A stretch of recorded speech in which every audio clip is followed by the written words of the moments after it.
नाज़रीन, भारत में इंसानी हकूक़ की खिलाफ वर्जियों के बारे में अमरीकी महकमा खारजा ने साल 2021 की रिपोर्ट जारी कर दी है। रिपोर्ट के मुताबिक भारत में मुसलमानों के खिलाफ जिस्मानी तशद्दुद, इम्तियाजी सलूक, ज़बरदस्ती नकल मकानी और गाय ज़बा पर बहीमाना तौर पर कत्ल किए जाने का सिलसिला ज़ोरों से जारी है। इंसान के अलावा सोशल मीडिया का गला घोंटने, मुकदमात चलाने और इंटरनेट की आज़ादी पर पाबंदियों के भी बेशुमार वाक़यात रिपोर्ट हुए हैं। और कि आखिर भारत किसकी शह पर आलमी कवानीन की धज्जियां उड़ाते हुए ऐसे गैर कानूनी इक़दाम कर रहा है। कैसे इतने महीनों से जांच में उन तमाम बैंक अकाउंट्स को इसलिए खंगाला जा रहा था ताकि इनकी फंडिंग और उसके सोर्स के बारे में पता लग पाए। और जिस तरीके से पूरे मामले की इन्वेस्टिगेशन हुई है उसमें यह कहा जा रहा है, हवाला का जिक्र भी इस नोटिफिकेशन में किया गया। पीएफआई जैसे संगठन जिसको हम देखते हैं, हम सब ने इसको खबरों में सुना है, जब जब कोई दंगा होगा, जब जब कोई सत्ता के खिलाफ विरोध प्रदर्शन, ज्यादा हिंसक प्रदर्शन होगा, जैसे सीए के टाइम पे हुआ, रोड घेर लो, जो आम पब्लिक है वो बेचारी ऑफिस ना जा पाए, लोग अपने घर ना जा पाए,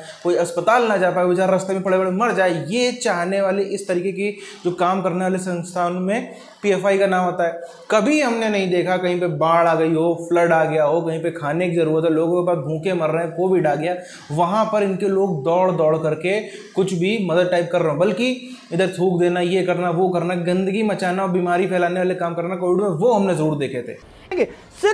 सिर्फ टारगेट करके मुसलमानों के खिलाफ बात करने का प्लान किया है, क्योंकि अगर परफॉर्मेंस होती तो इलेक्शंस के करीब आते ही इनको ये सारी चीजें नजर आती हैं, anti Muslim card, anti Pakistan card. और ये मैं नहीं कह रहा, आप कांग्रेस के कश्मीर में भी जुल्म का सिलसिला बढ़ा दिया, ये सारी चीजें इनकी ये चलेंगी। और ये 2024 के जो स्टेट्स इलेक्शंस है उससे पहले और मजीद बर्बरियत करेंगे और मजीद जुल्म करेंगे। दिल्ली रूट्स जो हमारे सामने थे उसमें मुसलमान अंदर गए हैं, उसमें शर्जील इनाम अंदर गया है, उसमें मुसलमान जो एक्टिविस्ट थे उनको पकड़ा गया है। अरे हम माइनॉरिटीज को कुछ भी नहीं, सब बड़े खुश हैं। हमारे यहाँ तो ऐसे कोई वाकया पेश नहीं आते। अरे अरे अरे आपके यहाँ तो कुछ नहीं होता जो जबरन। और अगर कभी कोई इक्का दुक्का ऐसा वाकया पेश आएगा तो गुलाम वसन को बता दें कि हमारी पूरी रियासत जालिम के साथ नहीं खड़ी होगी, मजलूम के साथ खड़ी होगी। ऐसा ही है गुलाम बादशाह साहब, आप कह रहे हैं कि सही हो रहा है जो हो रहा है वहाँ पे, दुकानें तोड़ी जा रही हैं, मकान तोड़ा, किसी पे जुल्म हो रहा है, तो ये सही हो रहा है? आप मतलब आप इसके साथ अग्री कर रहे हैं? आप बताएं ना कि हम क्या कर रहे हैं, बताएं आप क्या जवाब है आपके पास गुलाम बादशाह की बातों का। दूसरी बात है, वाकई आपकी रियासती सतह पर ये देखा जा रहा है मुसलमानों के साथ जुल्म हो रहा है, अदालतें आप लोगों की बाइज्ड है और आप लोगों के यहाँ आपकी जो फौज है, सेना है, लाखों की तादाद में कश्मीर में बाकायदा निहत्ते कश्मीरियों पे छर्रे बरसा रहे हैं, गोलियां बरसा रहे हैं। साहब सिर्फ मुसलमानों पे पाकिस्तान के अंदर क्या, हमारे भी इंटरनल मैटर्स में जब कोई इंटरफेयर करता है तो हमें भी उतना ही बुरा लगता है कि क्यों हमारे ऊपर बार बार हमारे इंटरनल मैटर करके उसको इंटरनेशनली हाईलाइट किया जाता है। तो जहां तक मुसलमानों की बात है, वो तो पूरी दुनिया में ही मुसलमान कहाँ पर सफर नहीं कर रहे हैं, ठीक है। हमारे इंटरनल मैटर्स में आप पार्टिसिपेट करें, you are allowed to do that. आपका जो मीडिया है वो 24/7 पाकिस्तान के अगेंस्ट जो है वो हाईलाइट कर रहा था, अपना रिलीजियस एक्सट्रीमिज्म छुपाकर। और ये जो इंडियन मुस्लिम पेट्रियोटिक है, I feel sorry for them, because at time उनकी पेट्रियोटिज्म पर भी सवालिया निशान उठाया जाता है by the state, by your own media, आपके पॉलिटिशियन से लेकर आपकी रिलीजियस पार्टी से लेकर आपके एक्टर्स तक जो हम सो आपका मौक़िफ़ जिस तरह है, आपकी भी दोहरा, आपके अंदर का पेट्रियोटिज्म जो सब बोल रहे हैं, तो आप उसको हाईलाइट कर रहे हैं। लेकिन जहां पर इंडियन हिंदू कैसे इतने महीनों से जांच में उन तमाम बैंक अकाउंट्स को इसलिए खंगाला जा रहा था ताकि इनकी फंडिंग और उसके सोर्स के बारे में पता लग पाए। और जिस तरीके से पूरे मामले की इन्वेस्टिगेशन हुई है उसमें यह कहा जा रहा है, हवाला का जिक्र भी इस नोटिफिकेशन में किया गया। यह भी बताया गया कि पीएफआई के पदाधिकारी बकायदा एक ऐसा कैडर तैयार करने की कोशिश कर रहे थे जिनका मकसद था अलग अलग सोर्सेज से फंड जुटाना, और जब उसकी इन्वेस्टिगेशन की गई तो वो मेल नहीं खाए, इसीलिए वो जांच एजेंसियों की रडार पर भी आए कि आखिर ये पैसा कहां से आता था, किस सोर्स से आता था। आपका एक आर्टिकल है, इंडियन कॉन्स्टिट्यूशन का एक आर्टिकल है 298, ठीक है, वो ये बिल्कुल क्लियरली लिखता है, ये मेरे सामने आपके आर्टिकल की कॉपी पड़ी हुई है जिसमें लिखा हुआ है कि आप रिलीजियस सेंटीमेंट को हर्ट नहीं कर सकते। हाँ। जब आप रिलीजियस सेंटीमेंट को हर्ट कर रहे हैं तो आप तो अपने कॉन्स्टिट्यूशन को वायलेट कर रहे हैं। हिंदू एक भी जो वो निकले थे बंदूक लेकर के गोली मारो डैश डैश डैश जो भी, तो वो उनको तो किसी ने नहीं पकड़ा। बिकता है, चाहे वो मध्य प्रदेश हो, चाहे वो गुजरात हो, चाहे वो छत्तीसगढ़ हो, इनको पता है। इन्होंने एक कैलेंडर बनाया है बेसिकली, मैं आपको बता दूं, और उस कैलेंडर में इन्होंने कारकर्दगी तो कोई दिखाई नहीं है, परफॉर्मेंस कोई दिखाई नहीं है। उस कैलेंडर में सिर्फ ये होगा कि आज हम हिजाब पे बात करेंगे, आज हम खाने पीने पे बात करेंगे, आज परसों हम गोश्त पे बात करेंगे, उससे अगले दिन हम बीफ पे बात कर लेंगे, उससे अगले दिन हम फिर लव जिहाद पे बात कर लेंगे।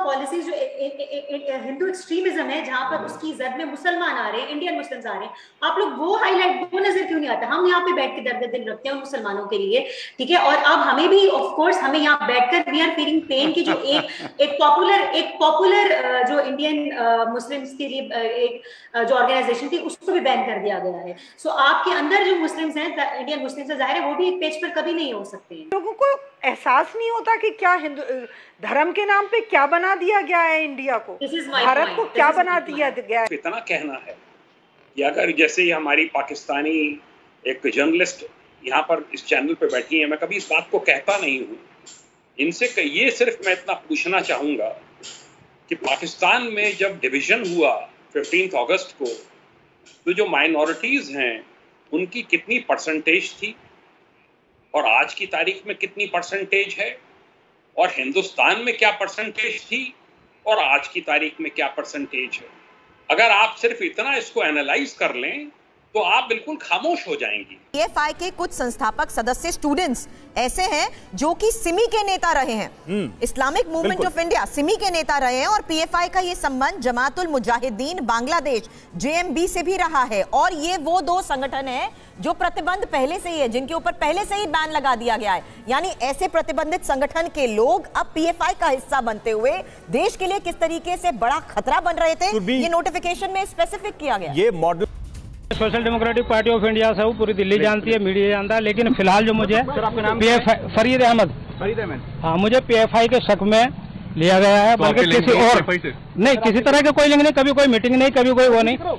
और मुझे जो लिया गया है ना, वो पीएफआई के किसी बंदे की सर्च थी, लेकिन वो नहीं मिला और मुझे मेरे घर से तो आप उठाया गया। पीएफआई से कोई लिंक नहीं, पीएफआई से कभी कोई हमारी किसी तरह की मीटिंग नहीं है। वो अलग अलग ऑर्गेनाइजेशंस का हम नाम ले रहे हैं, जिसमें सोशल वर्क के नाम पर उनको बनाया गया या पॉलिटिकल एक्टिविटीज के नाम पे बनाया गया, कुछ रिहैब हाउसेस भी बनाए गए। उत्तर प्रदेश में क्या पीएफआई सिर्फ पीएफआई के बैनर से चल रहा था, या फिर पीएफआई के जो एफिलिएटेड ऐसे संस्थान हैं, कम से कम 7 या 8 के नाम हम लगातार बता भी रहे हैं दर्शकों को, वो एक्टिव थे, उनका काम करने का तरीका क्या था, वो कैसे एक कवर लेकर ये सब काम कर रहे थे जी। उसको बनाने के बाद जब नाम आया है CNRC के दौरान, और इसके बाद आपने जुमे की नमाज के दौरान जो कानपुर में दंगे देखे और जो आपने तस्वीरें इलाहाबाद की देखी थी, उसमें भी पीएफआई का नाम आया था। उमेश, लेकिन ये जो आप बातें बता रहे हैं, इसमें एक सवाल उठ रहा है, ये जो चीजें आपने बताई हैं, एक तो पीएफआई और उससे सीधे जुड़े संगठन, और एक पीएफआई से जुड़े लोग, और अक्सर ऐसी बातें हमको सुनने को मिलती हैं, अक्सर हमें ऐसे टाइप के वर्ड इधर से सुनने को मिलते हैं कि हम तो, या फिर खुलेआम पे कहें तो, ये जो इस्लाम है, मुसलमान लोग हैं, वो पूरी दुनिया भर में बेचारे विक्टिम हैं, पूरी दुनिया के खिलाफ है।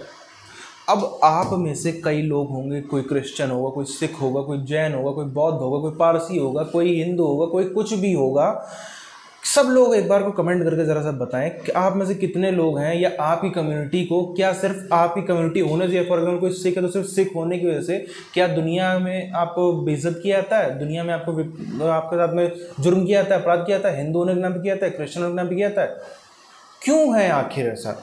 जब और किसी को पूरी दुनिया में जहाँ वो अच्छा काम करते हैं वहाँ उनको सम्मान मिलता है, जो कोई चोरी चकारी करता है उसको सब सज़ा मिलती है, लेकिन क्यों है ऐसा कि सिर्फ एक ही समुदाय को पूरी दुनिया में जो है वो जेलों के अंदर डाला जा रहा है? और पहले तो ये जो है एकदम बिल्कुल बतासे जैसे बढ़ते हैं ना, जैसे बतासे बढ़ते हैं, जैसे भंडारा बढ़ता है, उसकी तरह से ही ये चूरन बटा भी बहुत दुनिया ने खाया, बहुत इनको ऐसा बांटा गया कि भाई हम विक्टिम है।